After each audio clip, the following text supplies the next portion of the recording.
તો કોઈ કહે કે તમે બહુ સારા દેખાવ છો તો બહુ જલ્દી ઇમ્પ્રેસ નહીં થઈ જવાનું, કારણ કે આ જ રીતે તમને ફસાવશે ને લોકો કે તમે બહુ સુંદર દેખાવ છો, યા એના લીધે તમે નાટક એ કરશો, મસ્ત એવા કપડાઓ પહેરીને ફરશો, લિપસ્ટિકના પાવડર 1000 જાતના, એ આ તમે છો જ નહીં તોય તમે ઉપર લપેડો કરીને તમે કંઈક બીજા બનો છો અને બીજો દેખાવ કરો છો. તમે જે છો એ છો, જેને ના ગમે એ ભાડમાં જાય.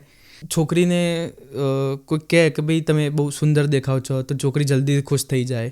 તો અગર કોઈ છોકરી આ વિડીયો જોતી હોય તો ખુશ નહીં થવાનું એટલી જલ્દી. એને કહેવાનું કે ભાઈ મારી દેહ એટલી મૂલ્યવાન નથી, શરીર, ચામડી એ બધું જોઈને તને રંગ સફેદ લાગે છે, યા પછી મારા શરીર સ્ત્રીનું છે યા છોકરીનું છે એટલા માટે તને હું ગમતી હશું, પણ એ કારણથી હું ખુશ થઈ જાઉં એટલી હલકી હું નથી. એકવાર સ્મશાનમાં જાઓ, છોકરી હોય ઘંટો ફરક નહીં પડતો, સ્મશાનમાં એકવાર જાઓ, ત્યાં જુઓ કે માણસનું શરીર કેવી રીતે બળે છે.